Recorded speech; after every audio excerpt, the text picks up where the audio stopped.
ایک صحابی نے عرض کی حضور نماز میں دل نہیں لگتا، میرا قرآن پاک میں دل نہیں لگتا، درود و سلام میں دل نہیں لگتا۔ آمینہ کے معصوم لال نے کیا جواب دیا؟ حضور نے فرمایا جا اپنی نظر جا کے پاک کر لے، اللہ کے نبی کا وعدہ ہے تیرا سجدے میں دل لگنے لگ جائے گا۔ جا اپنی آنکھ کو طہارت دے، وضو کرا، نظروں کو پاک کر، اللہ کے رسول کا وعدہ ہے تیرا قرآن پاک میں دل لگے گا۔ جا کے اپنی نظر کو پاک کر، وعدہ ہے تیری زبان پہ درود و سلام جاری ہو جائے گا، اللہ کا ذکر جاری ہو جائے گا۔ اور نماز کے جہاں اور بہت سارے فوائد ہیں وہاں یہ بھی ارشاد فرمایا کہ ان الصلاۃ تنہا عن الفحشاء والمنکر، فرمایا بے شک نماز منع کرتی ہے بے حیائی سے اور برے کاموں سے۔ نبی رحمت علیہ السلام کی خدمت میں عرض کیا گیا تھا کہ یا رسول اللہ صلی اللہ علیہ وسلم، ایک شخص رات کو نماز پڑھتا ہے پر سویرے چوری بھی کرتا ہے۔ ہم تو بڑی جلدی کہہ دیتے ہیں نا کہ کیا فائدہ اسے اس کی نماز کا، کیا فائدہ اسے اس کی عبادت کا۔ حضور صلی اللہ علیہ وسلم کی جب بارگاہ میں یہ سوال پوچھا گیا کہ حضور رات کو عبادت بھی ٹھیک کرتا ہے اور سویرے چوری بھی کرتا ہے تو حکم کیا ہے؟ تو حضور علیہ السلام نے فرمایا اگر وہ پابندی سے نماز پڑھتا رہا نا تو اس کی نماز اس سے چوری چھڑوا دے گی، اس لیے کہ نماز بے حیائی اور برے کاموں سے روک دیتی ہے۔ اگر کوئی کمزوریاں ہیں انسانی تقاضوں کے تحت تو نماز کی پابندی کریں۔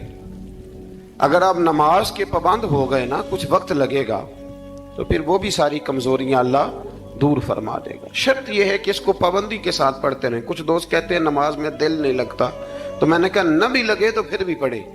تو میرا سوال یہ ہے کہ ایک آدمی بالکل فارغ ہے، سوائے نماز کے، عبادت کے، سونے کھانے کے اسے کوئی کام نہیں، اور ایک شخص بیچارہ مزدور ہے، وہ ریڑھی لگاتا ہے، مثال دینے لگا ہوں، وہ ریڑھی لگاتا ہے، اس کے پاس دکان بھی نہیں ہے کہ وہ شٹر نیچے کرے یا تالا لگا کے چلا جائے۔ اب وہ نہ کسی کو کہہ کے آیا کہ یار ذرا 10 منٹ ٹھہرنا میں نماز پڑھ کے آیا، تو وہ چلا گیا۔ وہ بڑا بے چین ہے کہ میری پیچھے ریڑھی بھی ہے، وہ بندہ جلد باز نہ ہو جائے، وہ نکل نہ جائے، وہ میرے تھوڑا سا میرا راس ہے، 2-4 ہزار کا مال ہے، غریب آدمی۔ نماز بھی اس نے پڑھی، توجہ اس کی پیچھے لگی رہی۔ ایک بالکل فارغ تھا، کوئی مجبوری نہیں تھی، اس نے بھی نماز پڑھی۔ آپ یہ بتائیے کہ زیادہ ہمت کس نے کی؟ اس کا تو دل ہی نہیں لگا نماز میں، ریڑھی کی فکر تھی، لیکن ہمت زیادہ اس نے کی، اس لیے کہ اس کی مجبوری ہے، اس کے لیے آزمائش پیچھے کھڑی ہے، تیار ہے۔ دوائی کھانے میں دل لگتا ہے؟ کیوں کہتے ہو میں دل ہی نہیں لگ رہا آپ کا؟ خدا نہ خواستہ خاکم بدن، اللہ ہم سب کو معاف فرمائے، اگر بچے کا آپریشن کرانا پڑ جائے تو دل کرتا ہے؟ کیوں کراتے ہو؟ اس کے لیے ضروری ہے۔ تو بھائی یہ فلسفہ ہی غلط ہے کہ میرا دل نہیں لگتا تھا تو میں نے چھوڑ دی۔ دل تو کئی دفعہ انسان کا دکان پہ بھی نہیں لگتا، بیچ دو گے۔ نہیں دل کرتا کام پہ جانے کو تو ریزائن کر دو گے۔ تو یہ تو بالکل سرے سے بات ہی بڑی عجیب ہے۔ ہاں دل لگنا چاہیے، نماز سے دلچسپی ہونی، لیکن نہ بھی لگے تو ہم کو دل کے لیے نماز نہیں پڑھ رہے، رب کے لیے نماز پڑھ رہے ہیں۔ ہاں یہ بات سمجھ لیں، نماز دل کے لیے نہیں، نماز وہ دیکھیں نا، ایک صاحب کہتے ہیں جی میں 5 نمازیں پڑھتا ہوں تو روزی میں برکت پھر نہیں ہوتی، تو میں کہتا ہوں وہ عبادت کرتے ہو کہ تجارت کرتے ہو؟ پیسے کمانے گئے تھے، پیسے کمانے گئے تھے کہ نماز پڑھنے گئے تھے؟ تو نماز آپ کو بے حیائی اور برے کام سے روک دے گی، پر شرط یہ ہے کہ نماز کی پابندی کرے اور بر وقت پڑھیں اور تھوڑی صحیح کر کے پڑھیں۔ مطلب نماز پڑھی جاتی ہے، اہتمام نہیں ہوتا، یعنی لوگ بھاگ کے وضو کرتے ہیں، فٹافٹ آتے ہیں، بھئی آج ہو گیا ہے۔ بڑی جو بندہ گاڑی بھگا کے لاہور پہنچنا چاہے تو وہ 15 منٹ جلدی پہنچ سکتا ہے، 1 گھنٹہ پہلے پہنچ سکتا ممکن نہیں میرے عزیز، ہو نہیں سکتا۔ جلدی نماز پڑھنے سے آپ کیا کر لیں گے؟ صحیح کر کے پڑھیں، سونی کر کے پڑھیں، تسلی کے ساتھ پڑھیں، ٹھنڈے دل کے ساتھ پڑھیں۔ مطلب نماز پڑھیں تو پھر مزہ آئے۔ امام اعظم کا ایک پڑوسی ہے تو وہ کہتا ہے کہ امام صاحب نا گرمیوں کے دنوں میں نا چھت پہ چڑھتے تھے، چونکہ میرے گھر میں عورتیں نہیں تھیں، مرد ہی تھے زیادہ، اور میرا ایک بچہ تھا چھوٹا۔ کہتے ہیں کہ وہ چھت پہ نماز پڑھا کرتے تھے تو وہ اتنی دیر تک کھڑے رہتے کہ لگتا کوئی ستون کھڑا ہے، رات کو ستون محسوس ہوتا،